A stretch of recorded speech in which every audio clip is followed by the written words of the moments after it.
बदले की आग ने ले ली बीपीएससी शिक्षिका की जान। जी हां, हम बात कर रहे हैं शिवानी वर्मा की, जिनकी बीते दिनों खून कर दी गई थी, जिसका बड़ा खुलासा हुआ है। बता दें कि शिवानी वर्मा की जब खून कर दी गई थी तो ये एक बड़ा कंफ्यूजन हो गया था। बता दें कि 2 शूटरों के द्वारा उनकी खून कर दी गई थी और शूटरों को नहीं पता था कि शिवानी वर्मा का ही खून करना है।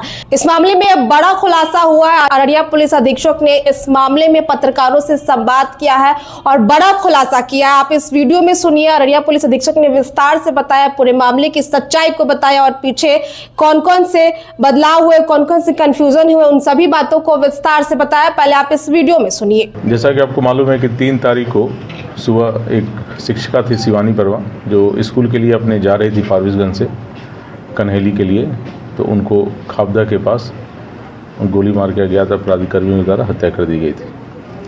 इस केस में उनकी बहन के द्वारा लिखित आवेदन देकर एक जो शिक्षक थे, उसी विद्यालय के शिक्षक, उनको नामजद करते हुए उनको संदिग्ध उन पर संदेह व्यक्त किया गया था कि इनके द्वारा ही पूर्व से परेशान किया जा रहा था, उसी में इनके द्वारा हत्या कर दिया गया।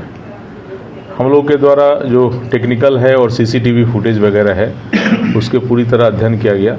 उनका अपराध कर्मियों को जाने का दिशा एवं उनके क्राइम करने के बाद भागने की दिशा में जो भी संभावित सीसीटीवी स्थल थे, उस सभी का फुटेज निकाला गया। वो फुटेज को अवलोकन किया गया एवं पहचान करवाया गया। पहचान करने के क्रम में पहचान हुआ कि उसमें एक अपराधकर्मी को लोगों ने पहचाना और बताया कि ये मारूफ नाम का अपराधकर्मी है। मारूफ पेशर ताहिर, जो रामपुर का रहने वाला है, फारबिसगंज का, उसकी पहचान की गई। साथ ही साथ उसके साथ एक और मोहम्मद सोहेल पेशर फिरोज रेफरल अस्पताल रोड फारबिसगंज की पहचान की गई है। पहचान करने के उपरांत इन लोगों को गिरफ्तार किया गया है। अलग अलग जगहों से गिरफ्तार किया गया है।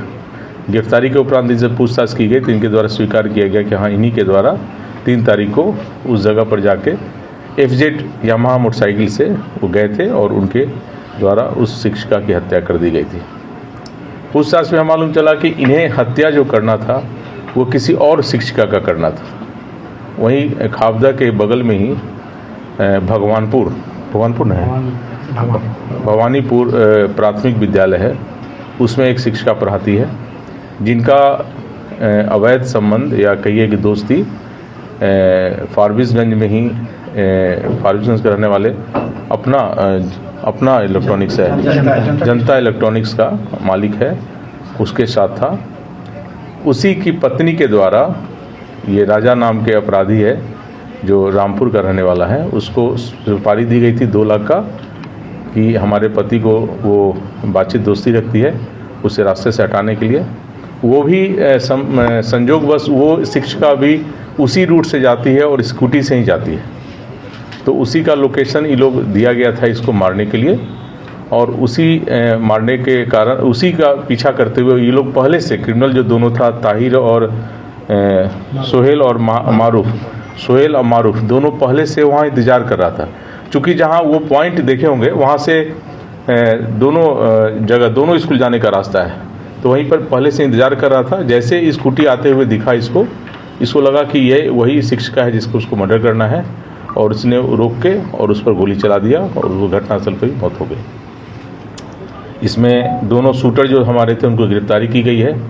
उनके स्वीकारोक्ति बयान के आधार पर घटना में जो प्रयोग किया गया था देसी कट्टा, उसकी बरामदगी की गई है। साथ ही साथ घटना में जितने भी मोबाइल यूज़ किए गए थे वो सारा बरामद किया गया है। घटना में जो मोटरसाइकिल यूज़ किया गया था FZ यामाहा, वह भी रामपुर से बरामद कर लिया गया है। और वो जो FZ था वो भी किसी अन्य व्यक्ति का था, जो वहीं एक निजी अस्पताल में काम करता है, उसका मोटरसाइकिल था, जिसे मांग के ले गया था ये क्राइम करने के लिए। तो ये सारा चीज़ की गिरफ्तारी हो गई है। लगभग ये केस जो है पूरी तरह खुल चुका है। इसमें कुछ जो अपराधकर्मी अभी बचे हुए हैं, जिनकी गिरफ्तारी किया जाना शेष है, जो लाइनर का काम किए हैं और जो सेटिंग का काम किए थे, उनकी गिरफ्तारी किया जाना शेष है। बाकी जो मारने का जो प्लानिंग में हिस्सा थी जो लेडीज़, वो भी गिरफ्तार की गई है। हुस्न आरा पति मोहम्मद साकिर, उसकी भी गिरफ्तारी की गई है और इन तीनों को जेल भेजा जा रहा है। इसमें जो प्रथम दृष्टया जो हम लोग को नामजद अभियुक्त जिनको संदेह के आधार पर बनाया गया था, उसके विषय में भी जांच पड़ताल किया गया पूरी तरह। चूँकि प्राथमिकी अभियुक्त है तो हम लोग उसे डिटेन करके पूछताछ कर रहे थे, लेकिन उसके विरुद्ध अभी कोई हमारे पास साक्ष्य इस मर्डर केस में हाथ होने का साक्ष्य अभी तक नहीं आया है। और ये जो मर्डर किया गया था, आप लोग जैसे पता चली गया कि ये मर्डर पूरी तरह किसी और का मर्डर करना था, किसी और शिक्षिका का, और वो गलतफहमी में इसी को समझ के इसका मर्डर कर दिया गया। इसमें जो 3 गिरफ्तारी हुई है। इसमें जो एक अपराध कर्मी है, जो वो वहाँ का जो स्थानीय आपके यहाँ का कोई मुखिया है, वो भी पहले से अपराधी चरित्र का व्यक्ति रहा है, उसी का भतीजा है वो। उसको जैसा अभी हमको मालूम चला अनुसंधान में कि उसको पनाह देने का काम वो कर रहा है। तो ऐसे लोगों पर भी कार्रवाई की जाएगी।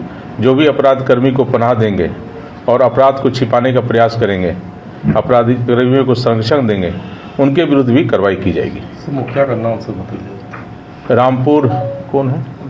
दक्षिण रामपुर दक्षिण का मुखिया है, उसी का भतीजा है ये। और मुखिया प्रतिनिधि है।